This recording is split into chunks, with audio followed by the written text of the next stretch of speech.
Bonjour et soyez les bienvenus à Euroquestions, le webinaire bimensuel de l'Institut Jacques Delors qui croise notre expertise avec l'actualité européenne. Bonne année donc avec nous tout au long de 2021, une année, on le sait, toujours dominée par la crise de la Covid, marquée aussi par l'arrivée d'un nouveau pouvoir démocrate aux États-Unis, mais une année aussi qui, en Europe, promet d'être politiquement très allemande. Une grande année électorale, une Wahljahr, dit-on en allemand, avec à l'horizon, le 26 septembre, les élections fédérales, autrement dit les législatives allemandes, qui seront suivies de la formation d'une coalition et d'un nouveau gouvernement allemand, avec à sa tête un nouveau chef de gouvernement, car s'il y a bien une rare certitude en ce début d'année 2021, c'est que la chancelière Merkel n'est pas candidate, cette fois, à sa propre succession. Le départ d'Angela Merkel après 16 ans de pouvoir est un événement pour l'Allemagne et avec elle pour toute l'Union européenne. Une page se tourne et viendra l'heure du bilan. Mais en ce mois de janvier, nous voulons d'abord tenter de savoir à quoi peut ressembler l'Allemagne post-Merkel. Pour qui pour lui succéder? La question reste très ouverte. Un premier élément de réponse sera donné cette fin de semaine au congrès de la CDU qui doit désigner son nouveau président. Comment se passe la procédure? Quel est le profil des trois candidats?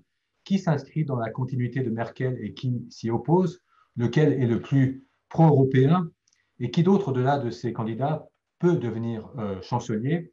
J'emploie le masculin car les prétendants actuels chrétiens-démocrates sont tous des hommes. Et pour nous éclairer sur ces questions, j'ai l'honneur et le plaisir de recevoir un chrétien démocrate, Joachim Bitterlich. Merci d'être avec nous cet après-midi, cher Joachim. La CDU, vous connaissez bien de l'intérieur, c'est votre parti depuis 40 ans, ce qui ne vous empêche pas de rester très indépendant d'esprit, peut-être un trait du Sarrois d'origine que vous êtes. Vous avez été diplomate allemand, ambassadeur, vous avez été conseiller du libéral et pro-européen Hans-Dietrich Genscher, mais vous êtes avant tout connu comme ancien conseiller du très européen chancelier Helmut Kohl pendant près de 12 ans sur la politique européenne, puis l'ensemble de la politique européenne et étrangère. Vous êtes aujourd'hui consultant indépendant, naviguant entre Berlin et Paris, même si aujourd'hui vous êtes avec nous depuis la Normandie. Vous êtes membre du conseil d'administration de notre institut Jacques Delors que vous avez bien connu personnellement. Avant de vous laisser la parole, une parole très libre pour un exposé d'une dizaine de minutes, je voudrais rappeler à nos participants qu'ils méritent bien ce nom de participants puisque vous pouvez prendre part à ce mini-webinaire en nous envoyant d'ores et déjà vos questions. Mon cher collègue Mathieu Meunier en soumettra quelques-unes à Joachim Bitterlich en deuxième partie. Il suffit pour cela de nous écrire via Zoom, plateforme numérique que la pandémie nous a bien sûr tous appris à connaître et à manier. À présent, à vous, Joachim Bitterlich, pour la question que vous avez vous-même suggérée en titre de ce webinaire. Quo vadis l'Allemagne post-Merkel? Et j'ajouterai, faut-il redouter effectivement un choc électoral ou, pour rester avec le latin, un statu quo? À vous, Joachim Bitterlich, et merci encore d'être avec nous. Merci Sébastien, c'est un plaisir d'être avec vous tous. À vous tous une bonne année tout d'abord. Et vous aurez devant vous une année, je dirais, particulière et en même temps typique allemande. Vous avez déjà dû supporter la présidence allemande au sein de l'Union européenne avec ses problèmes, mais vous aurez une année vraiment électorale allemande avec typiquement 6 élections régionales et ensuite l'élection fédérale du 26 septembre 2021. Avec probablement ensuite 2 mois de négociation, c'est normal, pour former une nouvelle coalition, quelque chose inconnu en France, avant de former, je dirais, vers le mois de novembre, décembre, un nouveau gouvernement. Les partis ont commencé à choisir leur Spitzenkandidat, comme on dit, selon cette nouvelle expression européenne. Pour les sociodémocrates, c'est Olaf Scholz, le ministre des Finances et vice-chancelier. Les Verts vont décider prochainement, ce sera probablement une femme, Annalena Baerbock.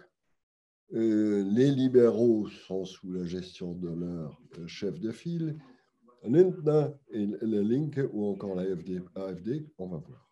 Mais ce qui est important, c'est le parti qui incorpore quand même dans les sondages, et ça de manière assez stable, entre 35 et 40, presque 40%, la CDU, va choisir de manière, je dirais, unique et nouvelle son nouveau président, successeur de AKK, comme on l'appelle, Annegret Kramp-Karrenbauer, et en même temps d'ailleurs de tout son comité directeur, c'est-à-dire toute la tête de la CDU sera renouvelée ce 15 et 16 janvier par un congrès, la première fois en visio.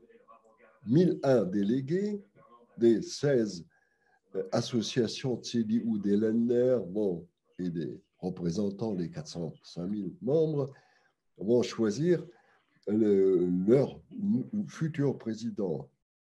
Et d'ailleurs, vu les circonstances, vu le caractère visio de ce congrès, le résultat sera officialisé une semaine après, suite au vote qui aura lieu en parallèle par correspondance, parce qu'on veut être sûr à cet égard. C'est du jamais vu, oui. 1001 délégués préparés dans les Länder, c'est certes, mais je dirais hors contrôle. C'est-à-dire personne des chefs de file des 16 Länder pourra contrôler ce que les délégués voteront. D'où une incertitude profonde sur les résultats. S'il y avait un congrès normal, j'aurais osé faire un prognostic. Mais sous les conditions indiquées, il n'y a pas de prognostic sérieux, je dirais, qui est finalement possible. Et faites attention à ce que vous lisez comme sondage qui vient à partir de l'Allemagne.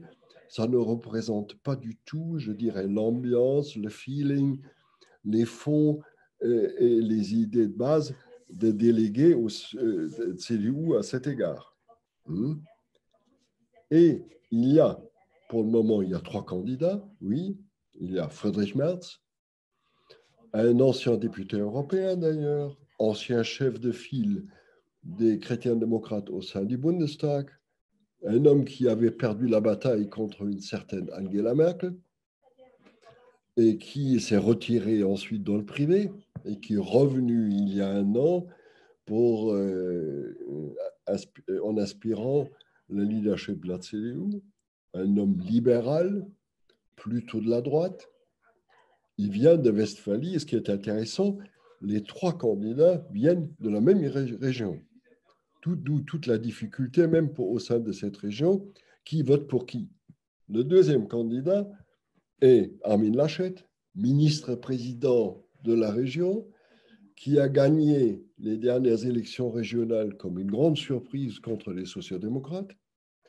Un homme expérimenté en politique, je le connais depuis une trentaine d'années lorsqu'il est arrivé au Bundestag à l'époque, comme un des jeunes révolutionnaires, des rebelles à l'époque, avec Merz et avec d'autres.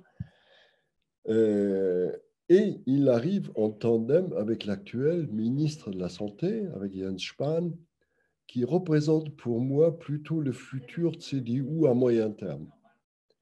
Et le troisième candidat est Norbert Röttgen, qui a fait une carrière étonnante politique, qui avait d'abord, je dis, d'un côté échoué comme ministre de l'Environnement sous Merkel. Merkel l'a fait démissionner et qui a apporté à la CDU la défaite la plus forte qu'elle a jamais eue en Westphalie, dans les élections régionales. Mais il a su créer une seconde vie politique. Aujourd'hui, il est président de la Commission des Affaires étrangères du Bundestag allemand. Mais quelqu'un que les gens respectent et surtout quelqu'un qui est en train de, je dirais, de prendre, de former ses avis, de donner ses premières idées sur le futur de la politique. Beaucoup dépendra de ce que les 3 candidats diront samedi au Congrès par visio. Ils ont tous fait début janvier ce que j'appelle leur lettre de motivation aux membres. Ensuite, ils ont eu déjà leur deuxième débat visio entre eux. Et nous verrons quelle impression ils laisseront ce samedi lors de leur présentation au congrès Vision, parce que aussi là, de cette ambiance dépendra en partie sur quel bouton ou sur quelle croix les délégués mettront leur nom. Les suites de ce congrès, après le 22 janvier, si les résultats sont bien confirmés, ce que j'espère, il y a certains risques, oui. Il y aura évidemment les pourparlers avec ce que j'appelle la demi-sœur ou le demi-frère bavarois, avec les chrétiens sociaux de Munich, sur la candidature pour le chancelier, qui sera le candidat commun pour la chancellerie. Et beaucoup de vos confrères journalistes nomment à cet égard, à cause d'eux, le ministre-président de Bavière. J'avoue, j'ai quelques doutes si Söder souhaite vraiment aller à Berlin, parce qu'il est le chef incontesté en Bavière et il a deux exemples négatifs devant lui, deux chrétiens sociaux qui ont échoué sur cette voie. C'était Franz Josef Strauss et Edmund Stoiber, ce qu'il ne faut pas oublier. Et les Bavarois aiment garder, dans une certaine mesure, leur liberté face à Berlin. Et ça se voit actuellement dans tous les débats autour du Covid en Allemagne. Et ensuite, l'année électorale particulière, il y aura à partir du mois de mars 6 élections régionales. Ça commencera en Baden-Württemberg, Stuttgart et région, qui est gérée actuellement par une coalition entre chrétiens-démocrates et les Verts. Exemple intéressant. Et en même temps, au Rheinland-Pfalz. Rheinland-Pfalz, pour moi, un autre personnage d'espoir des sociodémocrates. La ministre-présidente, Madame Dreyer, est pour moi une des meilleures que je connais au sein du SPD actuel. En avril suivra le Thüringen, c'était, souvenez-vous, le cas critique pour la démission de Madame Kramp-Karrenbauer au mois de février dernier. C'est un Land qui n'a pas su, ou la CDU n'a pas su, de clarifier de manière très claire sa relation avec l'extrême droite, avec l'AfD, suivi d'ailleurs dans les élections aux Sachsen-Anhalt au mois de juin, et ensuite en même temps avec l'élection fédérale, c'est Berlin qui va voter, aussi intéressant, et Mecklenburg-Vorpommern, ce que les Allemands appellent de manière traditionnelle MacPom. Bien, je vais m'arrêter là. Coalition future, évidemment, tout le monde parle en Allemagne d'une coalition, ce qu'on appelle noire-verte.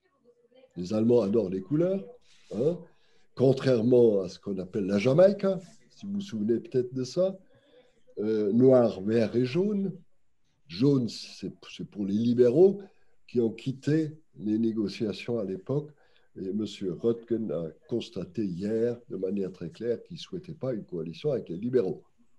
Punis pour toujours. L'alternative, évidemment, c'est une suite de la coalition actuelle entre la CDU et les sociodémocrates, peu vraisemblable parce que les sociodémocrates ne souhaitent pas, du moins une certaine majorité. Et l'alternative toujours, mais je ne vois pas une majorité en vue pour une coalition, ce qu'on appelle de la gauche, rouge, rouge, vert. C'est de loin de pouvoir rassembler une majorité. Voilà, c'est la situation actuelle en Allemagne et je suis ouverte à toutes vos questions. Merci beaucoup, Joachim Bitterlich, pour cette introduction très pédagogique et en même temps qui montre bien à quel point le jeu est très ouvert. C'est ce que j'ai retenu de votre absence de pronostic, qui n'est pas que prudence, mais je comprends l'état effectivement réel du jeu entre les trois candidats officiels pour ce congrès. Et on sera bien sûr, comme vous nous recommandez, attentif au discours de samedi. Et effectivement, le fait que tout ceci se déroule à distance, effectivement, laisse une nouvelle marge de manœuvre aussi à tous les délégués. Avant de donner la parole à Mathieu pour prendre les questions, et que vous pouvez toujours continuer d'ailleurs à nous poser, j'en ai une à Joachim Bitterlich que je voudrais lui demander. C'est parmi les trois figures que vous avez rappelées, Merz, Laschet, Röttgen. Lequel des trois, je dirais, selon vous, est le plus européen, irait le plus loin dans l'intégration européenne? Plus loin est toujours une question difficile. Qu'est-ce que ça veut dire? Est-ce qu'on le dit, est-ce qu'on Question de répond en français, là. français ou en allemande? C'est mon débat actuel avec des amis à Berlin, soit de gauche, soit de droite, sur tout le thème autonomie stratégique, souveraineté européenne, etc. Mais je dirais le plus ancré dans le franco-allemand et le plus ancré dans l'européen, c'est Laschet, avec distance. Il est d'ailleurs actuellement le plénipotentiaire allemand pour les affaires culturelles franco-allemandes. Parce que c'est toujours un ministre-président qui a la présidence côté allemand. Et ça lui a valu d'ailleurs l'année dernière d'être reçu pendant 3 heures, toute une soirée, par le président de la République. Mais Laschet, c'est celui qui est, je dirais, d'origine Aix-la-Chapelle, de la frontière belge, une ouverture d'esprit européen dès le départ. Merz son origine a été le Parlement européen, mais depuis lors, il a été plutôt critique face à l'Europe, plutôt critique même face au paquet de Merkel-Macron de cet été. Il a pris ses distances et Röttgen, je dirais plutôt un généraliste devenu un généraliste de politique étrangère qu'un Européen, je dirais, dans le sens qu'on a vécu ensemble. Merci pour cette réponse et je passe donc le relais à Mathieu Meunier pour des questions déjà nombreuses sur le fil. D'ailleurs, est-ce que les participants me voient? Oui, oui. Parce que je ne me vois pas. Bien, ok. On vous voit, on vous entend et il vous voit. C'est bien.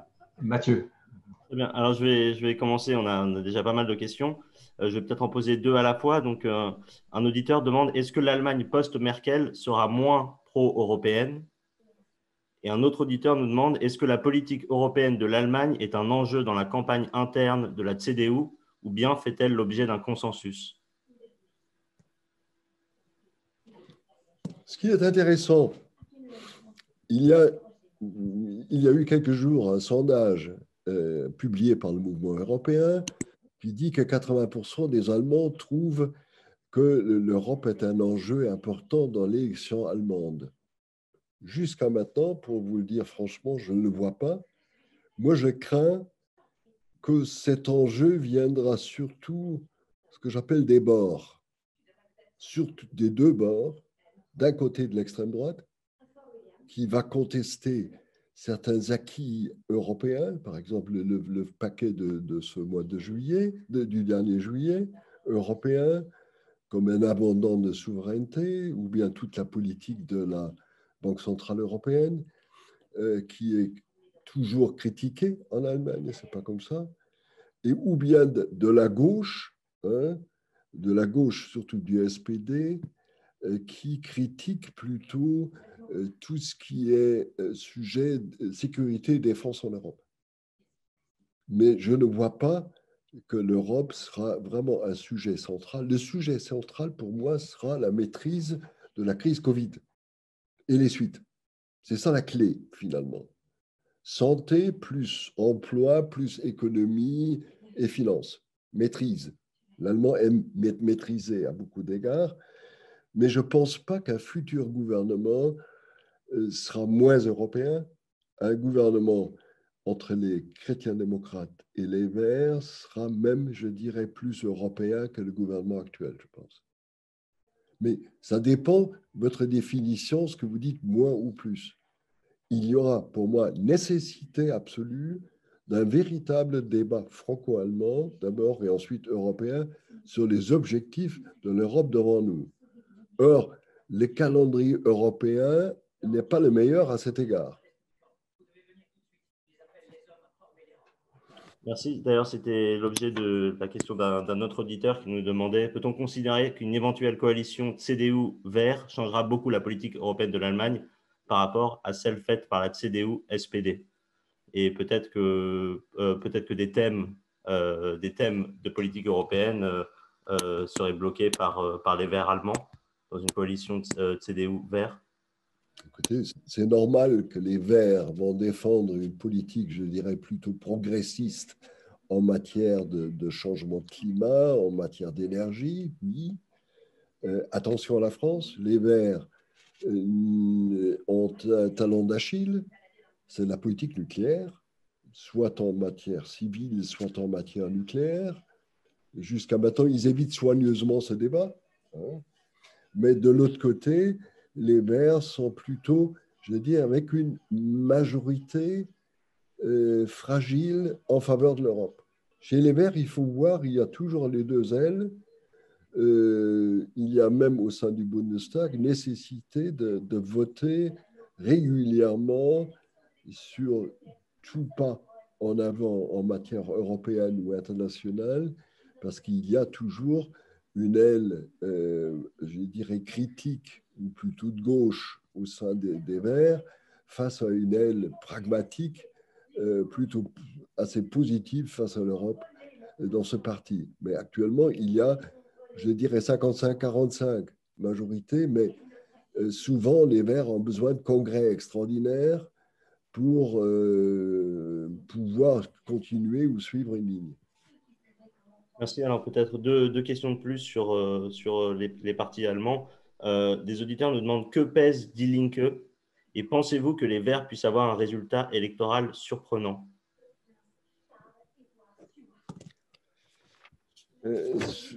Sur le poids des partis, nous avons une certaine stabilité en Allemagne. Ça veut dire que la CDU fait entre 35 et presque 40. La SPD passe une période de faiblesse, que je trouve dommage. Elle est entre 14 et 16. C'est-à-dire elle est plus faible qu'elle a été plus jamais. Les Verts sont entre 17 et 20, plutôt vers 20 que vers 17. Et à côté de ça, il y a une rupture, un trou assez grand. Vous avez d'un côté l'extrême droite, entre 8 et 11, que j'espère qu'il va descendre en dessous de 10, sinon moins.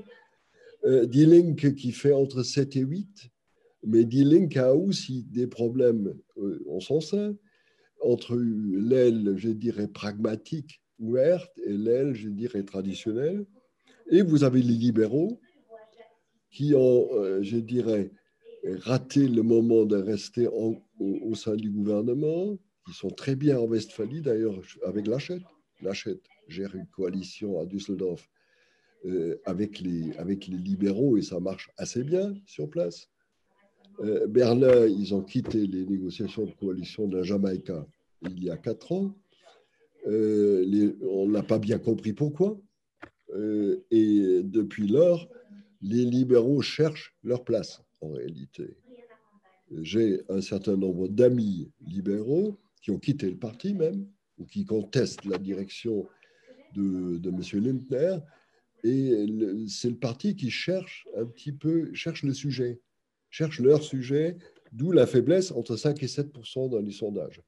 Et ça, vous voyez le poids actuellement des différents partis. On dit même une bonne candidate verte lors des élections fédérales pourra faire grimper la part des Verts au-dessus de 20. C'est-à-dire une vraie force. Je ne vais pas aussi loin dire chancelier, non, ou chancelière, non. Je ne pense pas. Ce serait surestimé. Mais quand même, les Verts ont gagné un nouveau poids. Mais je dirais, ils n'auront pas la vie facile au sein du parti dans le futur non plus. Ce sera dur, il faut lutter pour chaque décision, pour chaque pas au sein du gouvernement. Merci. Mais voilà. Merci. Donc, les deux questions suivantes sont encore sur le sujet des coalitions. Vous parlez de 2 mois de négociations pour la nouvelle coalition. Les pourparlers ne peuvent-ils pas être plus longs, comme ça a été le cas en 2017? Une autre question. En 2017, le SPD ne voulait pas d'une coalition avec la CDU-CSU. Êtes-vous sûr qu'il ne fera pas partie d'une coalition avec la CDU-CSU cette fois-ci? Vous savez, en politique, on ne peut jamais être sûr. Hein, et la politique a toujours quelque chose d'imprévu. Hein. Et ce que j'ai pris comme pronostic pour des négociations de coalition sont 2 mois. C'est une période, je dirais, moyenne. Il se peut qu'on aura un nouveau gouvernement au mois de décembre, après vraiment 2 mois et demi de négociations. Il se peut. Ça peut être plus tôt. Il faut voir. Ça dépend aussi de quelle manière on élabore. Moi, j'ai vécu des négociations de coalition très difficiles, comme les majorités étaient un peu fragiles, et on luttait sur chaque mot, et on écrivait les contrats, je dirais le contrat de coalition, sur une centaine de pages. Maintenant, ils sont allés même plus loin avec la SPD, et même plus difficile. Et je vous dis franchement, je n'exclus pas qu'au sein du SPD, une fois l'élection faite, qu'il y aura un désir intérieur de rester au sein du gouvernement au lieu d'aller dans l'opposition. Certains disent qu'il vaut mieux assainir un parti au sein de l'opposition. Chez les uns, ça a marché, les autres, ça n'a pas du tout marché. Il y a des résultats très différents. En tout cas, lorsque je vois la tête actuelle du Parti social-démocrate, je regrette un petit peu Olaf Scholz, qui a la vie dure contre les deux présidents du parti qui ont été élus par les adhérents, hein, qui ne représentent pour moi pas la majorité au sein du parti, hein, qui ont été élus plutôt par absence que par adhésion. Et c'est pour ça que je n'exclus, au fond, je n'exclus rien. La série de questions suivantes concerne plutôt les candidats à la présidence de la CDU. Quels sont les liens de Madame van der Leyen avec les différents candidats? Madame von der Leyen a été la candidate de M. Emmanuel Macron, des personnes d'autres. Même pas de Madame Merkel. D'accord. Et la seconde question que je voulais poser sur ce sujet-là, c'était les 3 candidats ont-ils des vues différentes du plan de relance européen? Quel volontarisme de chacun en matière d'intégration européenne et des priorités françaises? Relance, puissance, appartenance. Ça, la question la plus difficile, parce qu'à cet égard, il y a, je dirais, des malentendus franco-allemands qui sont toujours dans l'air. Parler avec un Allemand sur l'autonomie stratégique, sur les médicaments, l'Allemand vous dira oui. Parler avec un Allemand sur, je dirais, une capacité d'action beaucoup plus claire en matière de commerce extérieur, aujourd'hui, les Allemands vous diront oui. Mais lorsque vous arrivez au secteur de sécurité et de défense, ce sera nettement plus difficile.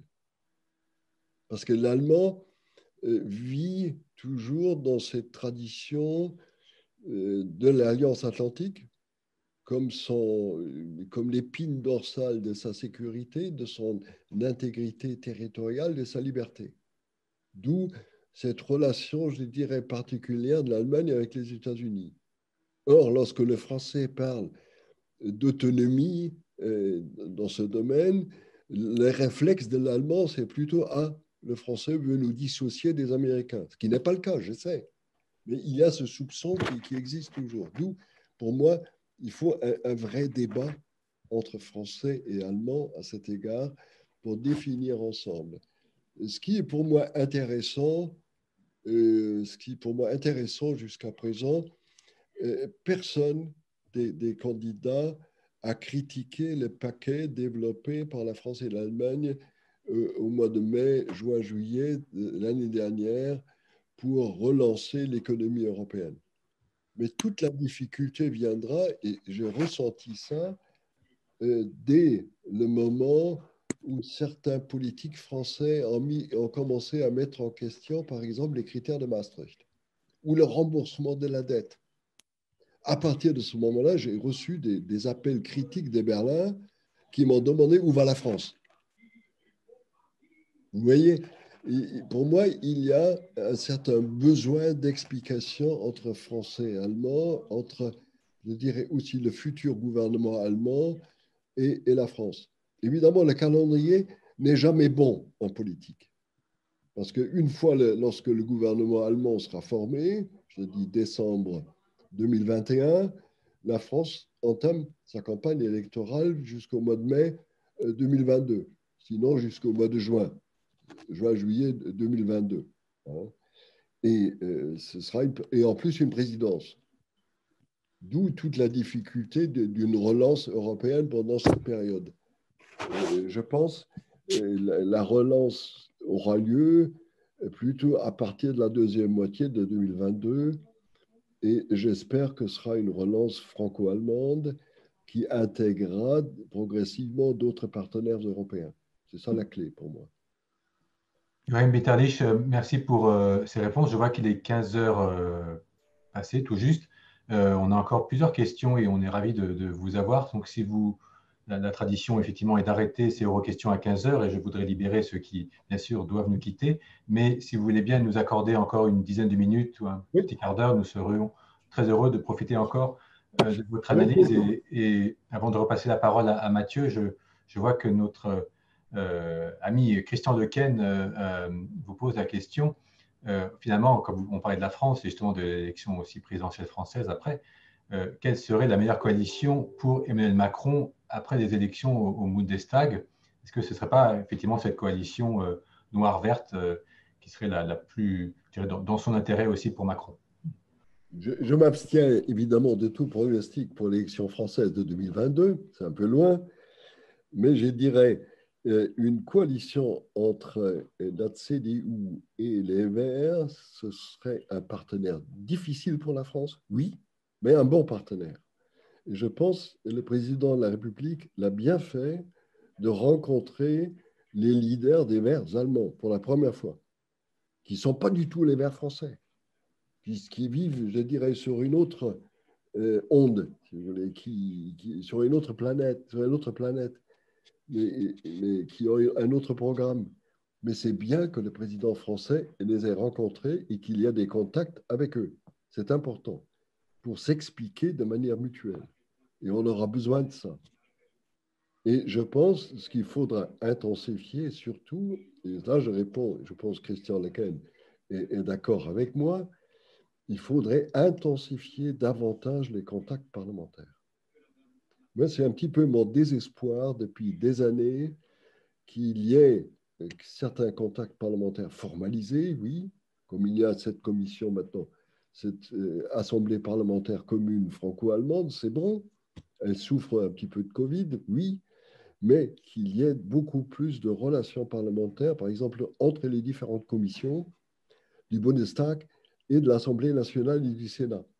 Moi, j'ai ressenti ça lors de différents hearings au Sénat et à l'Assemblée l'année dernière, qu'il y a vraiment un certain trou à cet égard et qu'il faudrait remplir. Évidemment, la relation parlementaire allemande est une autre que la française. Ça, il faut avoir en tête. Les Français, par exemple, doivent apprendre que pour certaines matières, le Bundestag a le dernier mot, ou même le Bundesrat a le dernier mot, ou la deuxième chambre. C'est pour ça qu'il faudra changer un petit peu le caractère de nos relations. Merci. Alors, il y a plusieurs questions sur plusieurs questions de politique européenne et l'impact qu'un nouveau gouvernement allemand aurait sur ces questions. Donc, quel impact aurait le nouveau gouvernement sur le processus d'élargissement vers les Balkans occidentaux?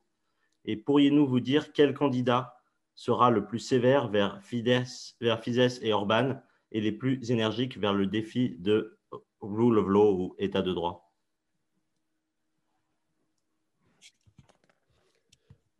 J'avoue, je ne peux pas vous répondre sur le processus d'élargissement. J'ai une impression personnelle, c'est que l'Europe a raté entièrement les Balkans.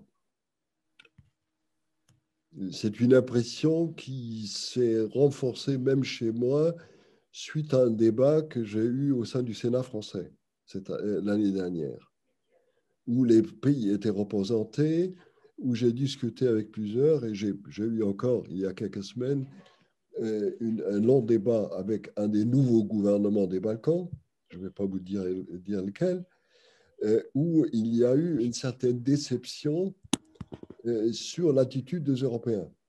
Ils ont compris lentement qu'il n'y a pas d'adhésion automatique ni quoi que ce soit, ils ont compris, mais ils souhaitent qu'on adresse leurs problèmes de manière directe. Et j'ai toujours en tête une chose, c'est la présidente de la Commission des affaires européennes du Parlement albanais, une jeune femme d'une trentaine d'années, m'a dit ouvertement, donnez-nous l'espoir, faites quelque chose pour nous, faites un programme pour nous permettre de se développer. Autrement, les vieux resteront seuls en Albanie et les jeunes vont tous partir. Vous comprenez? Là derrière, il y a une certaine amertume de ces pays-là. Certains ont rêvé, d'autres non, mais il faudra là revoir toute la politique européenne. Et je pense à cet égard, la France a bien fait de dire stop et il faut réinventer cette région qui est extrêmement importante pour l'Europe entière. Qui sera plus sévère face aux Hongrois ou face aux Polonais? Sans doute les Verts. Sans doute les Verts. Mais là aussi, je pense que la politique européenne a été plutôt maladroite face à ces pays-là, des Balkans. Je dis ça comme ça, ce n'est pas seulement valable vis-à-vis des deux noms cités, mais vis-à-vis d'autres pays également. Il faudrait faire beaucoup plus en faveur de ces pays pour stabiliser et avancer l'ancrage démocratique et l'ancrage démocratique dans la société de ces pays-là. Merci. Peut-être une dernière question qui concerne Angela Merkel. Angela Merkel vise-t-elle, après les élections, un poste prestigieux à l'échelle européenne ou internationale, ou à défaut, une retraite bien méritée? C'est difficile de faire un pronostic. Je ne pense pas du tout qu'elle aspire à un poste européen, voire international. Je ne pense pas du tout. L'année dernière, il y a eu un moment où je me suis dit, elle sera peut-être une présidente extraordinaire d'une grande université. Quelque chose comme ça. Mais en tout cas, ce qu'elle se dit, 16 ans, ça suffit. Je me retire et je voudrais un petit peu jouir de ma vie, faire des voyages. Je n'ai pas eu l'occasion de voir vraiment ce que je voulais.